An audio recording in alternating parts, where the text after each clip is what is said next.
Yo, yo, yo, happy Tuesday, happy Tuesday, happy Tuesday, everyone. My name is Justin Moore, founder of Creator Wizard, where I teach you how to find and negotiate your dream sponsorships. I am doing a very unexpected live stream today. I am actually in Hawaii right now, and I'm hoping this mic is working. So, can you let me know in the chat? Let me know if this mic is working because I'm using a wireless mic right now, and that's not something that I've done before. And so please let me know if you're hearing me. I have turned my volume up all the way, so I think it's working, but I'm not sure. So please let me know if that is the case. Today, the live stream is called What's Worth Doing? I have been very introspective the last couple weeks here. And I have recently read this book called Hell Yeah or No by Derek Sivers, What's Worth Doing. And so this felt like a appropriately titled live stream because of that. Let me see here to make sure that I'm actually live because, oops, it seems like I might not be live. So let's see here. I am on Instagram. I have my little stream key, and I don't know if that's working. Let me know in the chat if you can hear or see me, because I'm on Wi-Fi right now, and I want to make sure that it's working. Copy. Oh, there we go. Let's see here. Okay, my screen key is not working on Instagram. No worry, no wonder. I got a little error message. Okay, so save. I just hit save on this, so we'll see if this works. Save. Okay, let's see here. Okay, we'll see if that works. I don't know if it will. But yeah, let me know where you're tuning in from in the chat. Jason said, I got you loud and clear. Love to hear it. All right, perfect. Okay, good to know. Yes, thank you, Jason. And I don't know, we'll see if Instagram works, but maybe it doesn't. So if you don't know who Derek Sivers is, he is an amazing author. He has several books, but this one in particular called Hell Yeah or No really resonated with me because it was, I think when I first started out as a creator, I kind of said yes to everything. Every podcast interview, every private community that asked me to come in and do a session, for their members. I basically said yes to everything at the expense of my own schedule and my own sanity, oftentimes, because it just really wasn't. I didn't feel like I was allowed to say no, actually, which is kind of a weird thing to say. Because I was kind of a nobody. No one really knew who I was, and it just felt like if I really wanted to see traction, then I needed to just like put my nose to the grindstone, bite the bullet, and do as many of these as I could. And of course, right when I start doing the live stream, they're mowing the lawn. I'm actually we're on a golf course. I don't know if you can see in the back, but now there's like this guy coming with the mower. So this is a comedy of errors, of course. Yeah, this is not working on Instagram for some reason, strangely. Can you guys let me know if you are here? Because for some reason it seems like the live stream is actually not working. I see 0 viewers. There's like 0 eyeballs on here. So like, let me know if this is working because it seems like it's not. Let me know if anyone's here. Anyways, so I wanted to share. I dog-eared a couple pages here of passages that I wanted to read. Bianca says OMG. Okay, Bianca's here. All right, good to know. Good to see you here, Bianca. I know this wasn't a planned live stream, but yeah, it's very strange. I'm like live right now, and it doesn't seem like. Okay, there we go. There's a few. Okay, so maybe it took a second to refresh. Anyways, okay, I'm just gonna go for it, and people can watch the replay. Okay, so there's 3 different passages. So the way that this book works is that it's a collection of blog posts that Derek made over the course of many years, and they're all kind of grouped together in different themes. But I want to read you the first one, which is kind of the theme of the book. It's called "If You're Not Feeling Hell Yeah, Then Say No." Most of us have lives filled with mediocrity. We say yes to things that we felt half-hearted about. We're too busy to react when opportunities come our way. We miss out on the great because we're busy with the mediocre. The solution is to say yes to less. If you're not feeling hell yeah, that would be awesome about something, say no. It's an easier decision. Say no to almost everything. This starts to free your mind and time, free your time and mind. Then, when you find something you're really excited about, you'll have the space in your life to give it your full attention. You'll be able to take massive action in a way that most people can't because you cleared away your clutter in advance. Saying no makes your yes more powerful. Though it's good to say yes when you're starting out, wanting any opportunity or needing variety, it's bad to say yes when you're overwhelmed, overcommitted, or need to focus. Refuse almost everything. Do almost nothing. But the things you do, do them all the way. So this really resonated with me because, as I mentioned, I said yes to everything for the first couple years. And then I got to the point where I started looking at my calendar and dreading it. I would open up, okay, like, what am I going to be doing today? And I'd be like, oh, I have 3 podcasts to record today. And I would just I could feel my energy start to just go like that. When I was reading this book and I was sitting here in a hammock right here on this beautiful lanai. And I was thinking to myself, what are the things that I really enjoy doing? What are the things that energize me?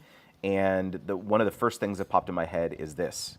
I really enjoy doing live streams. I really enjoy engaging with y'all. I really enjoy, answering your questions. I really enjoy helping you on things, that are going on in your life and your business. That's one of the things I enjoy the most. And so Bianca in the chat is saying, why are you here? That's the question. This is the answer to that question, is that this feels worth doing to me. This feels worthwhile. This feels like it's helping people. I've been doing these live streams for almost 3 years consistently now, every single week. I miss a couple here and there, but for the most part, I don't ever try to miss these, even clearly when I'm on vacation. So, I wanted to relay that chapter to you because curious, does that resonate with you? Are there things that you're doing in your life and your business that you just said yes to because you felt like you were supposed to say yes to them? Let me know in the chat because that one really resonated with me.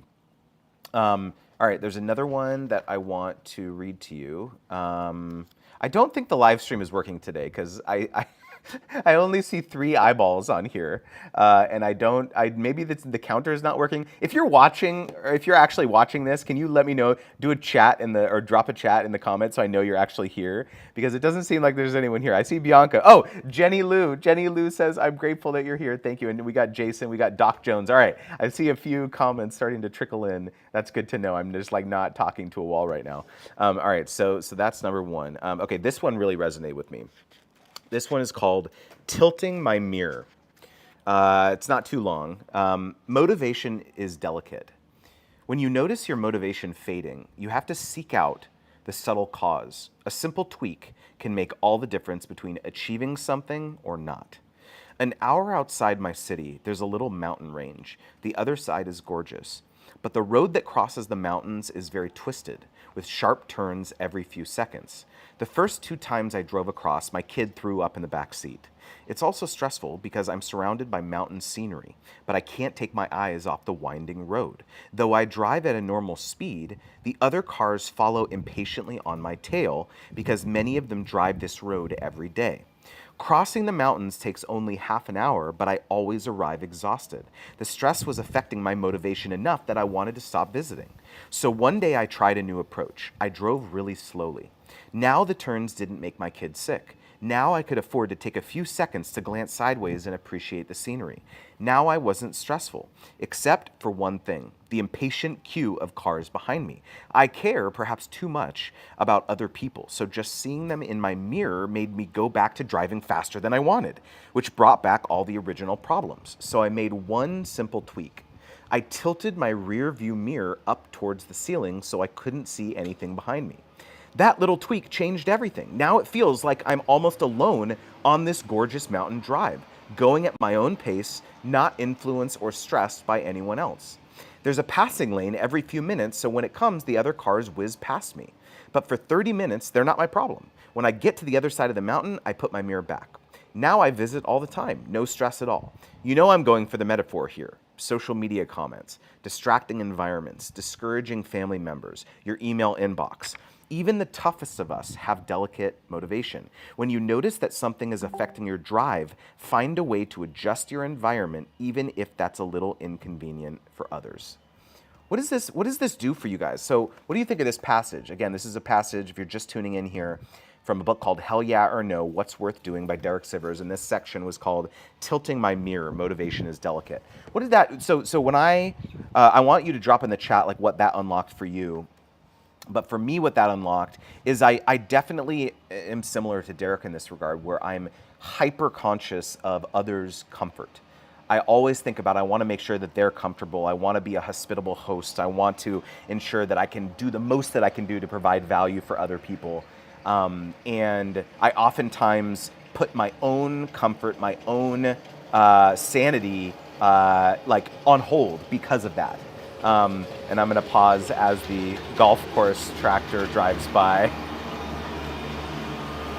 Isn't this funny? This is the way it always goes. I feel like when I'm about to. Okay, he's about to come in frame here.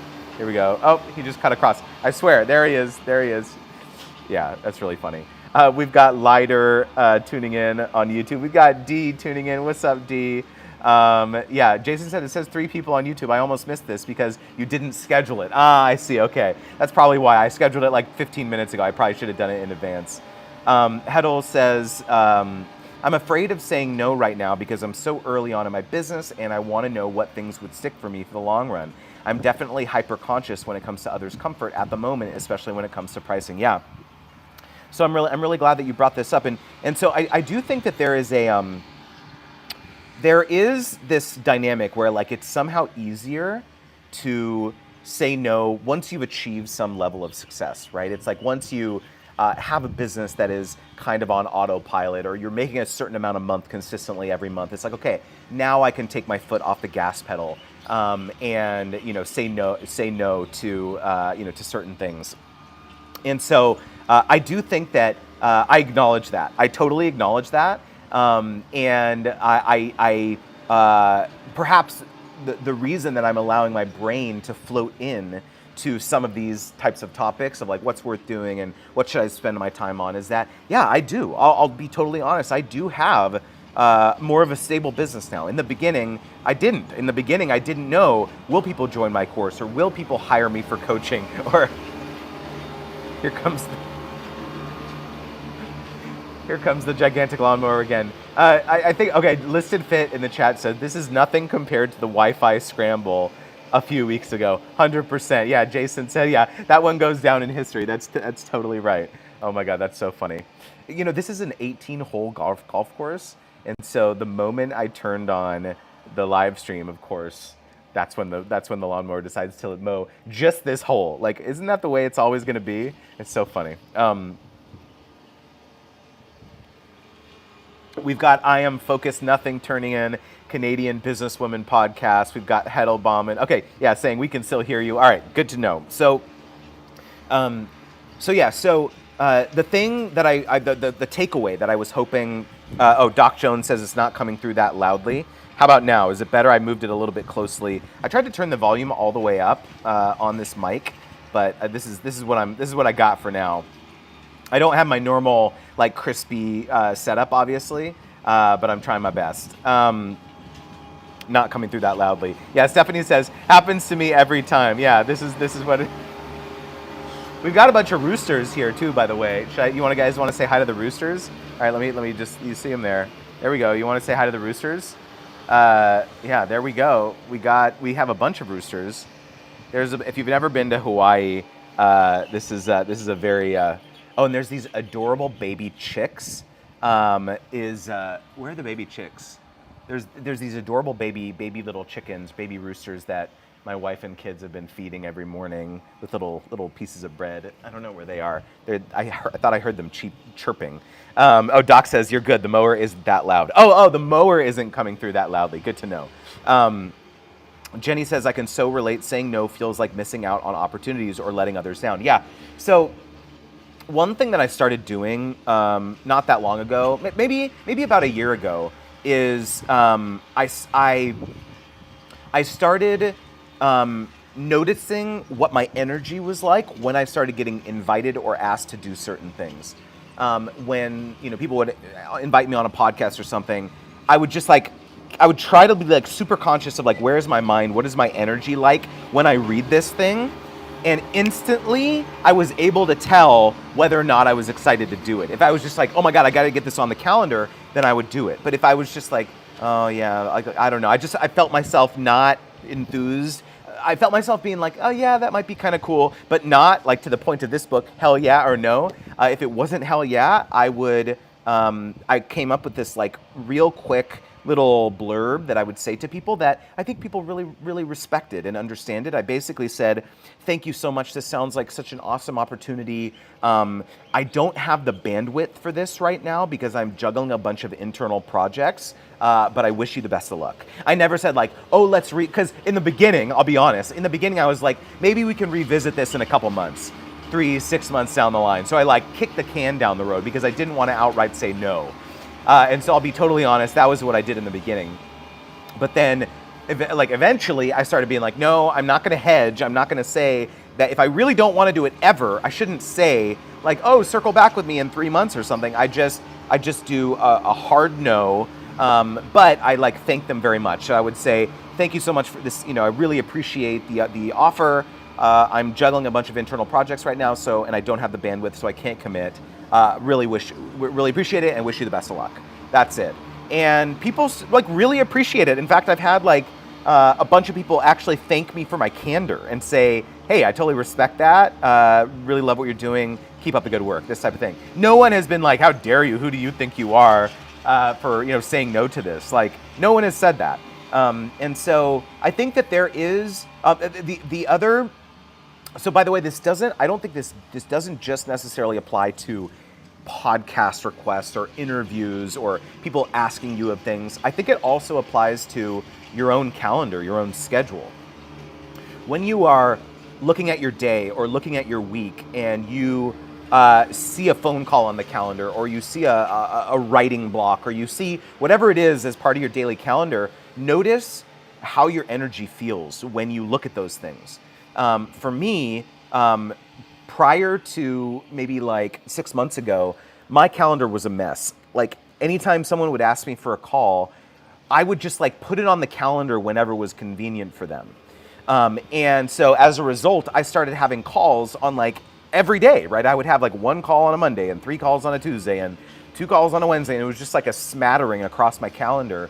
And so what I found would happen is that I would have these calls, and then I would have a really hard time. I would find a really hard time getting into deep focus for some of these other tasks that I wanted to do, like planning videos or writing my book or things like that required focus. When I would have calls or podcast recordings or interviews or whatever, I just would find it really hard to focus. And so when actually Bianca joined my team full time, shout out to Bianca here in the chat, when she joined my team full time, we did this project of it was a very, I think, kind of a Herculean task to change everything around. And so now I only have calls and interviews on Tuesdays and Thursdays, or at least I try to. And that has really opened up a lot of peace for me. And by the way, if the calls or the interviews that people want to do with me, if I don't have space, in the next couple weeks, sometimes we're scheduling things 2 months out because I have to keep those days sacred on the other days. I can't describe to you, when I wake up on a Monday or I wake up on a Friday or a Wednesday, or usually on those days, and I look at my calendar and I don't have anything. I don't have calls. I don't have anything. It's hard to describe the feeling that I have. It's wow, I have the whole day to focus on writing or editing my book or whatever, right? And so I think that there's a version of this that you can do in your life that applies to whatever business you have or whatever niche you have, because we all have different things that we do on a daily basis. Especially, I think this becomes even more important when you are not doing content full time yet, when you still have a full time job, and maybe you're doing the side hustling thing, and you have a 9 to 5, but then you're 5 to 9, the after work period. That's the time then when you have to compress everything that you're doing about your creator business into that short amount of time. And so you especially don't have time to mess around with things that don't bring you energy. And so I think that this is like a very, very important thing. It's not just a luxury afforded to those who have a successful business or to those creators who are doing it full time. I still think that you can grow a very successful business, but be very mindful about what are the highest leverage things that you should be doing with the time that you have. Does that make sense? Canadian Business Women podcast says, I love that. When I reach out to a potential guest, there are too many people who don't respond or just ghost me. I would prefer people just be honest. And I think this is one of the reasons that people do this is that they are afraid of offending people. They think that they'll get mad at them for saying no. And candidly, maybe that has happened to some people in the past, some guests, and so they just think, oh, I'm just going to ghost this person because I don't really want to say no. But honestly, it doesn't matter if someone has 10, or like a good like proxy to estimate like how sizable a podcast is. For example, for me, is that I'll go on like, let's say Apple Podcasts, and like if they have 0 reviews or 1 review or something versus 500 5-star reviews or something, like that's obviously a pretty good proxy for roughly like the listenership of a podcast. I will respond in the same way to like both of those types of people. Also, if someone who has 1 review, it seems like a not a very large podcast, I'll say the same thing to that person that I would, to a much larger podcast. So the way in which I've started to think about it is that I have written down a short list of podcasts where there's like these 4 or 5 podcasts where they've been on my dream board essentially for a really long time. And if I get the opportunity to be on one of those podcasts, I'm going to say yes. But if anyone else reaches out and it isn't one of those 5 podcasts, I am going to say no for the next, let's say, 3 or 6 months. I'm just going to go into this season of no and really get heads down and focus on some of these big objectives that I have. And the 2 biggest things are like really getting my book ready for launch in mid-January, because there's going to be a lot of things required of that, and then launching the sponsor games, which is in Q1, likely end of Q1 in 2025. So those are the 2 big projects that are on my radar and my team's radar, and like I really want to focus on those things over the next 6 months or so. So let me know if that unlocked anything for you in the chat. We've got Hanadi from the KMH family. We've got T's Hot Mess History. Good to see you here as well. As just a quick reminder, anyone who has any questions around sponsorships, brand deals, negotiations, obviously my time is your time on these live streams. Maybe the roosters or the chickens might have some ideas for you as well. So make sure to drop those in the chat. All right, I have a couple other passages that I wanted to read to you from this book. All right, I am, let's see here. This is one of my favorite. It's at the very end. All right. Okay, guys, I would really recommend getting this book. It's super good. Let me read this one to you. Whatever scares you, go do it. Sometimes people ask me if there's one motto or rule of thumb that I use most. This is it. Whatever scares you, go do it. For 30 years, I've been following the rule for both small and big things in life, and it's served me well. On a small level, it can be that little nervous moment when you're scared to talk to someone intimidating. You notice you're scared. Aha, whatever scares you, go do it. So you go talk to them. On a big level, it can be that huge, terrifying idea that won't go away. Starting a business, visiting a country, quitting your job. Whatever scares you, go do it. Fear is just a form of excitement, and you know you should do what excites you. Best of all, once you do something that scared you, you're not scared of it anymore. As you go through life, doing everything that scares you, you fear less and less in the world. Legendary psychologist Abraham Maslow said it well. Life is an ongoing process of choosing between safety out of fear and need for defense and risk for the sake of progress and growth. Make the growth choice a dozen times a day. I heard that as a teenager. I took it to heart and made this rule. Whatever scares you, go do it. So, couple things. One, the moment I read that passage, I realized the thing that's scaring me is my book. I'm scared to publish it. I'm scared to publish it because I have this fear inside that people won't like it. People won't think it's good. People won't buy it. And here I am as this like expert sponsorship coach guy, influencer guy with all these followers and all these news people who follow my newsletter and all this stuff too. And I teach other people about how to grow their businesses and things like that. And if my book doesn't do well, that people will think I'm a fraud. Like it's that imposter syndrome, right? And even though objectively in my heart, I've spent so much time on this book, and I know like fundamentally that it's like it's very good, and I feel in my core that it's going to help people. I still have the fear. I'm still scared of publishing this book because I've never done it before. I don't know what I'm doing. There's so much uncertainty in my mind about what's going to happen. And I've really had to like sit and make peace with that. That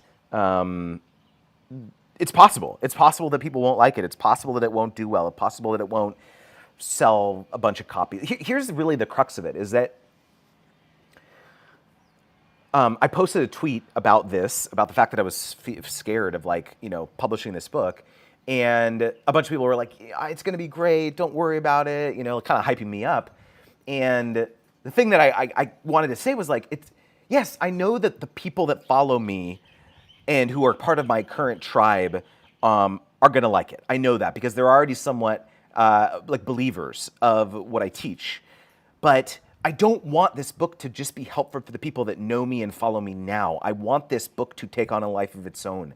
I want it to be so good that people can't help but recommend it through word of mouth to other people because the book is objectively good. It's about the subject matter, not because they follow Justin Moore and they think I'm cool. It's because the book itself is fundamentally useful and helpful to people. And so I want this book to take on a life of its own and expand beyond the current circle of influence that I have right now.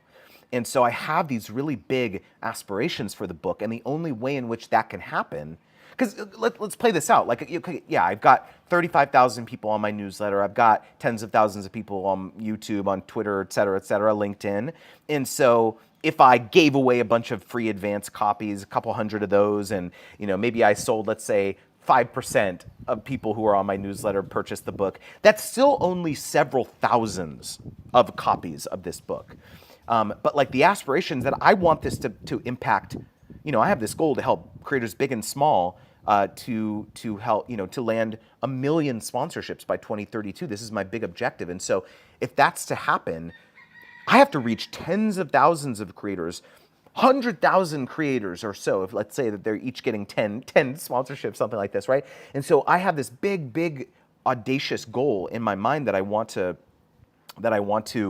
accomplish. And so to be able to do that, the book has to be damn good. It has to be objectively good. And so that's where the fear comes. The fear is the book good? Is the book is it gonna reach that bar, that threshold that I really want? Is this resonating for any of you? I feel like I'm being pretty vulnerable here, but this is where my mind has been lately. And I think it's a process. I don't think it's here's a good example. I hired my one of my good friends. He's a writer named George Blackman, a brilliant YouTube scriptwriter, has a community course all around this topic, and he wrote for me YouTube scripts for me for about a year, and I hired him to edit my book. And before I put the manuscript, I finished the manuscript and I handed it off to George and I said, "Here you go, George." And I felt really, really good about where the book was at that time.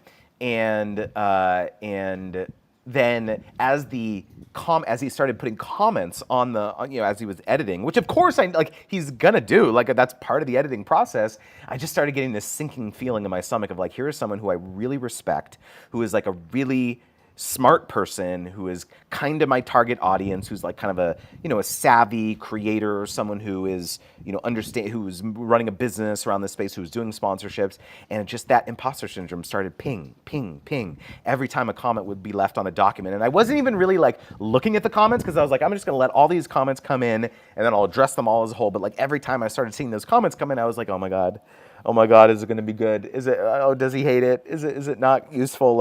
I screwed something up.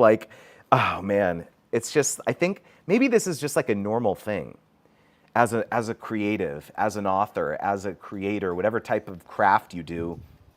Anytime you really care about something and you put something out there into the universe and people comment on it, people give you feedback on it, it's tough. It's a really tough experience. And so I think maybe a book is one of the most vulnerable things that you can do, because to some degree I feel like, when you put like a book to some degree, I feel like feels the most permanent out of a lot of different types of crafts. Because when you put out a YouTube video or you put out a tweet or you put out a blog post or whatever, it's somewhat still malleable because, yeah, you put out a video, but like if people don't like it or people comment on it, you can always put out another video. You can always put out another tweet, right? You could always edit the blog post or something. You could edit the tweet if you get a firestorm. But when you publish a book, it's kind of done. You really can't go back and analyze or update it based on people's feedback. I think one thing I have a lot of fear about the book is that, with my course brand, Be a Wizard, for example, I ran, the course started as a live cohort. So it was a 4-week sprint so that, I took creators, through 50 creators at a time, basically through this cohort. Every time I got feedback on what I could do to improve the course, every time people would submit their surveys and testimonials and things like that at the end, people would say, oh, it'd be really nice if you could do this, or you really shouldn't do that thing because it wasn't really that useful, or you should, blah, blah, blah, all these pieces of feedback. Every single time I iterated. And not only did I iterate on the course material based on feedback, but I also iterated and I improved the course material based on me continuing to learn. I continued to read books on negotiation, and I continued to take classes and courses on pricing psychology and all these things. And I just kept thinking of things. Oh yeah, that's really good. I should add that to the course. Or oh, this will be really applicable to my folks and all that. And so the process of being a forever student, even me, has made my teaching collateral better for it, right? And so that's the one other aspect that I'm fearful about the book, is that like I won't be able to do that for the book. It's like I write it all, and it's like a frozen time capsule. A moment in time where I feel like to some degree I can't go back and edit it. And to some degree, because I'm self-publishing it, yes, I could theoretically go back and do a second edition or whatever, this type of thing. But in my mind, I'm treating it as like, okay, I really got to get this thing. I got to do this right. And so I think I'm maybe just putting a lot of pressure on myself for the book. And I think also it's like, sorry, I'm kind of going off on a tangent here. The book feels the most, out of everything that I've ever done, the word legacy, that's the word that I think of when I think about a book. When you think of the ideas that have stood the test of time, the ideas that have transformed, that have started movements, the books that have like really impacted the most amount of people, they've been born, those ideas have been born out of books, not blog posts, not YouTube videos, not tweets. It's much more books. And so the people that I look at, the people that I respect the most, the people that have most meaningfully shifted my own identity and my own philosophy about life have come from books, things like this, right? And so I think that's why I'm putting so much pressure on myself to do this thing right. And recently I was thinking about like, how am I going to know when it's done? How am I going to know when it's just like, okay, time to ship this thing? Part of it is that like I've created this like kind of deadline for myself, right? Of like early January, mid-January of the launch. And I have to lock it like in the next month or so. Like I have to lock this thing. We have to start, getting the design of the book, the cover, there's a lot of things related to actually getting the book actually published and printed before that launch period. So I'm gonna have to lock this book soon in the next couple weeks. So yeah, time to put put it all to bed and get this thing actually shipped. Bianca says, your perfectionism is showing. That is 100% accurate, Bianca. That's totally true. Jenny says, your book and your teaching will reach the right people because you're putting your heart and soul in. Send your energy to what you would like to happen. I appreciate that very much, Jenny. That really means a lot. Bianca says, the book is amazing. Your support system is just helping you finesse it. Yes, 100. That's totally right. I love the way of like thinking about that. T's Hot Mess History says, we can all be sensitive about our work. It's wise to have a smart person critique it before you release it. Yes, 100%. And I will say, I had 100 plus beta readers for the first two drafts of the book. And that was so useful, so helpful to have feedback from y'all and people who were very willing to just be like, all right, I'm going to read this thing. It's only the first 4 chapters of it. I'm going to dive in. I'm going to do this, and I'm forever grateful to y'all, and especially y'all who pre-ordered the book, because I have a bunch of you who already actually gave me money for the book, which is insanity to me, sight unseen, and so that has really meant a lot to me. That also has felt very stressful and a lot of pressure, I would feel like, because the fact that people are they believe in me so much that they're willing to pay me for something before they ever see it. I feel like I want to do those people justice as well, Anyways, oh my God, I'm this is good. This is cathartic for sure. What questions do you have about sponsorships, brand deals, negotiations? I feel like I'm getting a little hoarse. I've been trying to talk a little louder over the lawnmower, but maybe I don't need to because you guys said it's kind of noise canceling it here. But yeah, let me know in the chat what your questions are, and I'm gonna take a swig.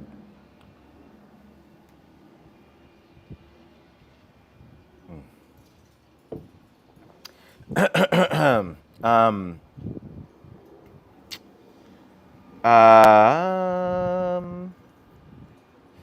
that's so interesting. I wonder why it's not streaming on Instagram, which is very strange. I don't know why. The other thing about Hell Yeah or No, which I think is really useful, is people I think get very hung up on when folks have gone through my Brand Deal Wizard program. I have a calculator in the course that helps people a lot with understanding kind of a baseline of how to set their pricing for collaborating with brands and sponsorships and things like that. And there's 2 reactions that people usually have. There's 3 reactions. The first is they punch in their numbers and the amount, in terms of their viewership and across various platforms, impressions and that type of thing. And the number that the calculator spits out is stratospheric. They think, this can't be right. There's no way that I could be charging, $30,000 for a single activation or something like that. And I sit them down and I say, it actually is. If you're getting 1 million views per video, or you're getting, hundreds of thousands of views per video, that is a massive amount of eyeballs. Just think about how much the brand would have to spend to reach the same amount of audience with paid media on something like Meta ads or Facebook ads, Instagram ads, YouTube ads, etc.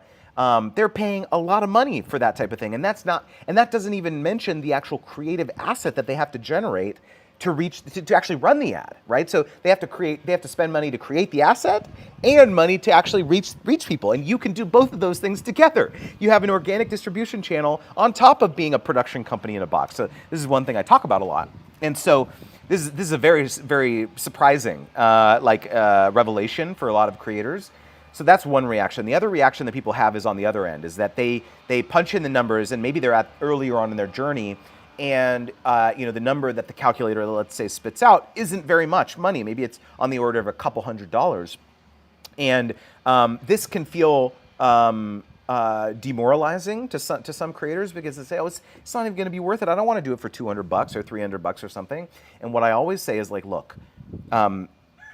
Numbers like this, any calculators, whether it's mine or other ones that you find on the internet, those should all be, you should use those as a baseline. Setting pricing is an art and a science, right? And the most important thing to remember when you go into any negotiation or any partnership conversation with a brand is this. hell yeah or no. When the brand, when you put options or packages in front of the brand of like, what they could, ways in which they could collaborate with you, like package number one, which is the lowest investment amount, has to be your hell yeah number. Meaning that if they move forward with package one, you're still going to be really excited. That you're going to be stoked. That you're not going to be like, oh man, I got to do this now. You never want to be in that situation. So my philosophy, this is one of the things that I like about this book, is that it gets you into the mindset of like, okay, what would I have to do? How much? Are you hearing the rooster crowing? This is super cool right now. You probably can't tell, but it's raining. It's like misting right now. This is one really cool thing about Hawaii, is that it'll rain for like 5 minutes. It'll be like a torrential downpour, like misting, and then it'll just like stop. That's one thing I've always really loved about this. But anyways, I don't know if you can see. It's a little overexposed because of this. But let me see if I can. I don't know if you can see. You probably can't see that. It's like drizzling. It's pretty cool. Yeah. So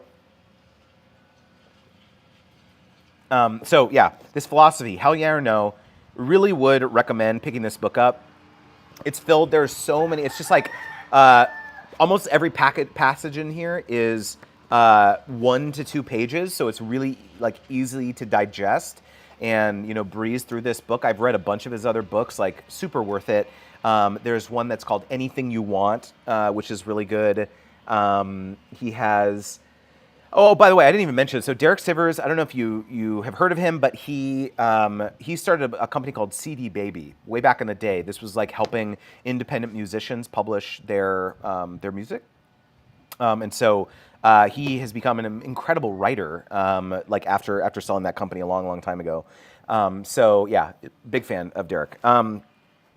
Yeah, Stephanie says people who have never worked in the corporate world have no idea how much money brands have to spend. They have money. That is absolutely true, Stephanie. People just don't comprehend. And in fact, that this is like one of the, one of the things that people have told me, or one of the things that I really learned when I ran my influencer marketing agency was, like, not only do brands have a ton of money to spend with this type of thing, but they almost always prefer to hire external people to help them with it. There's this really weird like dynamic in the corporate world, especially amongst consumer brands, or even B2B brands for that matter, that like hiring a full-time person. So let's say that they want to invest in influencer marketing, right? They want to work with partners, whether it's a consumer-focused brand or whether it is a B2B focused brand. It's very difficult for them to allocate ongoing funds to justify hiring a full-time employee to do that for them and get them up to speed. So, let's say, for example, that they wanted to do influencer marketing, to be able to go out there and hire, let's say, an influencer marketing manager or a director of influencer marketing at a consumer brands. That's going to be minimum, probably 6 figures. Maybe 80 plus bonus. So let's just say 6 figures. 100 to 150K, maybe even 200K for a large enough brand. That's how per year. That's what it's going to be to hire someone to actually lead the strategy for the brand, figure this type of thing out. And so in the beginning, when I started out, my agency in 2015, virtually no brands had that role in their organization. And so when we came to them with this pitch and said, hey, you don't actually, like, I know that influencer marketing, you're reading about it in all the trade publications, in Ad Age and Ad Week and Digiday and all these things where you're looking at your peers, you're looking at your competitors who are all working with creators, and you're like, oh, we got to do this. We got to get up to speed, and we got to figure out how to do this. How can we do this? It was a very easy yes. It was a very easy decision for them for us to say, hey, hire us. You don't have to pay us on an ongoing basis. Hire us for this one-off project. It's going to be $100K just for this project, but it's not an ongoing investment, full-time employee benefits, all the stuff that you have to do. Hire us instead. We're kind of the experts in this domain. This is all we do. And not only that, we will be able to take the insights that we've learned running influencer marketing campaigns for other brands in tangential or orthogonal categories to you, but still those learnings are applicable. Like that's a very appealing thing for a lot of brands. And so I think that this is, and even today, even though a lot of brands, most brands I would say, have some sort of person doing partnerships, whether it's a consumer facing or B2B focused brand, they still oftentimes value hiring external agencies or partners, or hiring external creators like you to help them think through some of this stuff. A lot of people, don't think of themselves as, like what is it? What would be the reason that a brand would want to hire me to help them with consulting or help them think through their influencer marketing or their social media strategy? What would be a reason that a brand would want to hire me for that? But to be honest, I work with a lot of creators, especially who have a hyper specific niche, right? Like they are a gigantic fish in a very small pond in B2B healthcare SaaS or something, or some very I had a shout out to Dr. Alex, who was a recent student of my pitch challenge, 7-day pitch challenge, as well as she joined Brand Deal Wizard and Wizards Guild. Wow, that was loud. That guy, I don't know if you see that guy. He's like trying to steal the show. Come here. That's a big one. Holy cow, that's a big one right there. Yeah, he wanted to make sure that we knew he was there. She has a podcast all around microbiology, and she is forging partnerships left and right with all of these life sciences companies, tech, biotech companies who want to get in front of her audience, want to get in front of her very focused audience of doctors, physicians, healthcare executives at clinics and things like that. And so, yeah, she may not have a million, may not be getting millions of views, but she's getting thousands of views of these like decision makers at these companies, at these hospitals and clinics and things like that.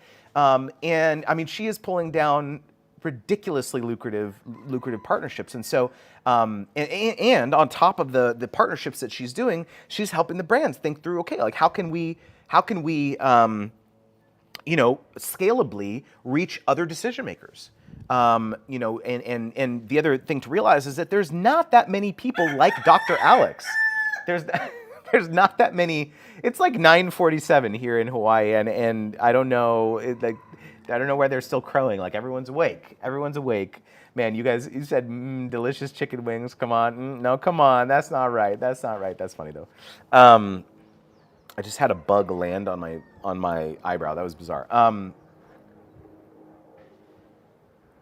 So I think just understanding that philosophy, and you may have thought at one point that like there's no brand that would ever want to work with me. There's no way in which I could ever provide. All I know is social media. All I know is like making YouTube videos or TikToks or podcasts or newsletters or whatever platform you're on.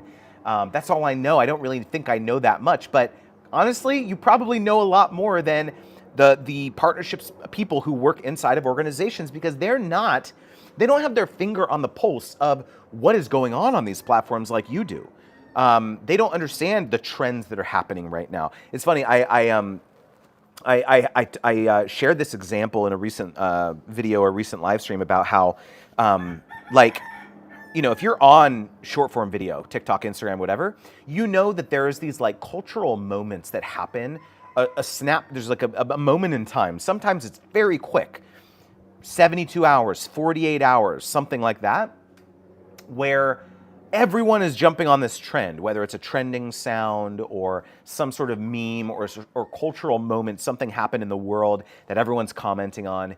And the adept brands, the brands who have someone on their team usually who is kind of an extremely online person, they can quickly think, oh, here's how we can do a spin on this meme or something like that. They can quickly film the video and boom, publish that on TikTok or Instagram Reels or whatever, and they can get 1 million views. A brand could get 1 million views on an asset like that. But the reality is that the larger a brand gets, the less nimble and agile they can be to do things like that, because they just don't have, usually the reason is that they have all of this red tape where they just aren't able to get approvals from all these different people on the marketing team to go live with an asset like that. where, like, for example, the legal team, has to see it and like, no, we can't do this meme because, consumers might, misinterpret this and they will do something unsafe with our product and we don't want to get sued and things like that, right? And it's just like, this is part of what happens. And so if you can be, a creator who comes to a brand and says, hey, let me open up a Slack room with your brand. Your company uses Slack, that's great. Or Microsoft Teams or whatever, open a room with me, and this will be the extremely online, trend room that you have with me. And because I see all these trends as they're happening, especially as they're emerging, and quick, there's only, 100 videos on this trending sound or whatever, we should jump on this, right? You have that intuition because you're on the platform. And not only that, not only can you alert them of the fact that this is happening, you can give them proactive ideas of how you could do a spin with their brand. You could say, hey, here's what's going on. Here's the spin that we could do for your brand. And hey, guess what, by the way, I can actually create the video for you on a silver platter. Here it is. Want to publish it on your brand's account? Boom. And so you work out some sort of agreement with that brand where it's a retainer, where you are, every month, they're paying you a couple $1,000s, maybe more, $5,000, something like that. This is reasonable, by the way, to be their extremely online consultant. And maybe there is bonuses when you actually generate the content for them, in addition to actually, helping them understand the trends that are, like linking them the video where the trend started. And so there's just, I know I talk about this a lot, but there is like a lot of different ways to make money on the internet, and posting on a social media platform is not the only way. And so regardless of kind of where you're at, regardless of what niche you're in, regardless of what platform you're on, you can leverage that to illustrate to a brand that you have credibility, that you know what you're talking about. One example that this reminds me of is we were negotiating. So we did a deal, like an 8 video deal with a very large brand recently, like in the last 6 months or so. And through passing conversation, we mentioned the fact that we do live commerce, right? We do Amazon live streams and things like that. And this agency, who we were working with on behalf of the client, had never really done that before. They'd heard of it, but they'd never really like executed a campaign like that on behalf of one of their clients. And so they just sent me like a very simple email, like, hey, can you talk a little bit more about what this entails? Because we have a client who might be interested in something like that. And so instead of just like sending an email back to them, I fired up a video. I fired up a Loom, just like a screen share video. And I said, it was like a, 7 to 8 minute video where I showed them, I literally said, this is how it works. Here's how we worked with other brands. Here is the exact dynamics. Here's the carousel below the video. Here's how it works. When you click on it, you can add it to cart. And I gave them this like customized demo of how it works. Were their agency to hire us to do a sponsored live stream on behalf of one of their clients. And they were absolutely, their minds were blown. They could not believe that I took the extra effort to make a video like that for them. And they've passed that along to their client.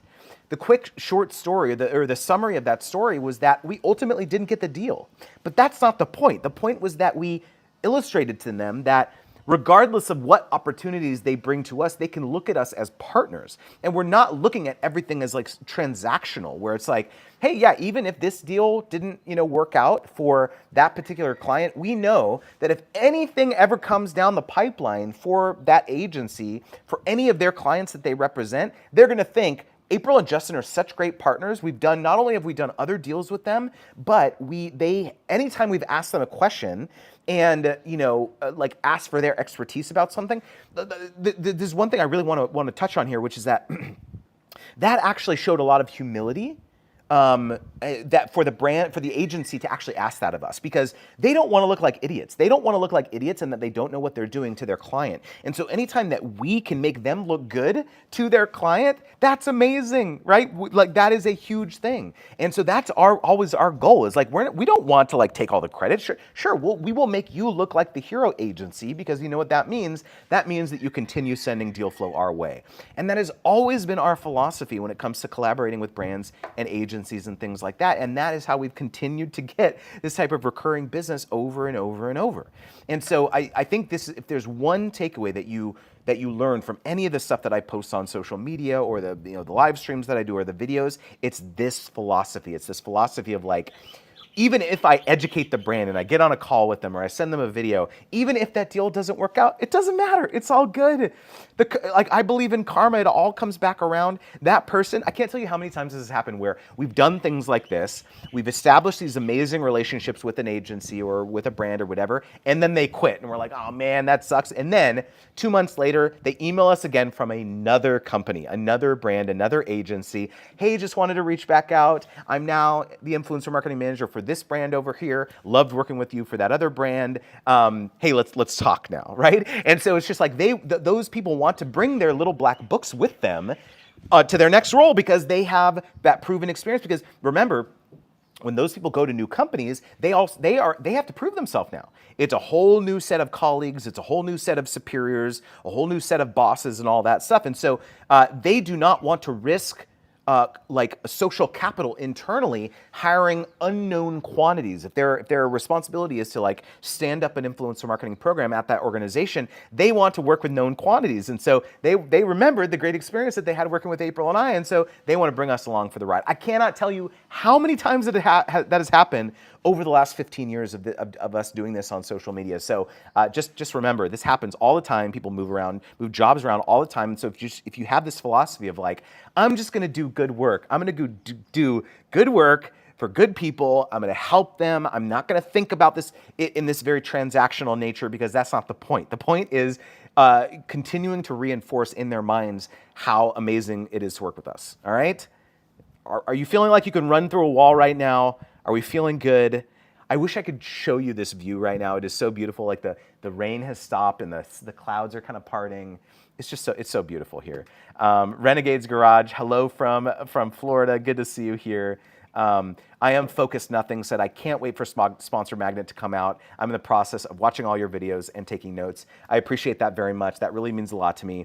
And to prove to you how serious I am about this, I am taking screenshots. Actually, Bianca, can you help me? Can you take a screenshot of I am Focused Nothing, that comment? Because anyone who ever says to me on social media, on my YouTube live streams, I can't wait for the book to come out, I'm saving those in a folder, and I'm going to circle back when the book is live, and I'm going to say, hey, the book is live. Here's the link. You can purchase it now. Because that adds up. 1, 2 a day, 1, 2, 3, 5, 10 a week of people saying this, and me following up in 6 months and being like, hey, you said this 6 months ago. Here's the book if you still want to purchase it. That's all going to add up. So it's like, I think of this as like I'm playing small ball. Like this is the way in which I have built my business over the last 4 years, is playing small ball. The very first cohort of my Brand Deal Wizard cohort course, I had 3 creators. And then, you could look at that as a failure.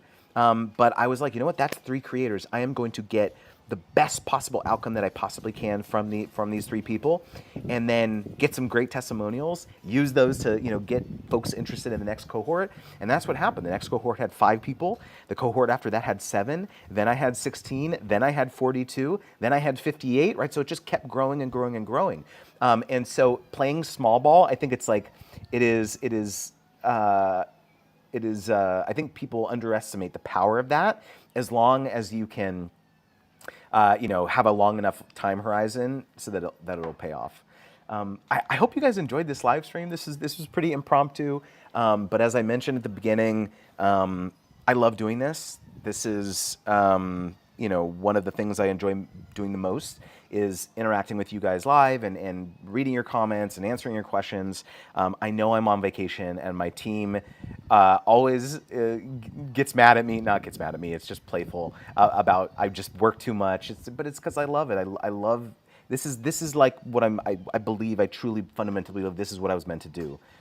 It took me 38 years to figure out exactly what my ikigai is, basically, of like the intersecting circles of like what I'm really meant to do for the rest of my life. And so I just love it. So thank you so much. And thank you to my team for, for dealing with me. I hope you guys have a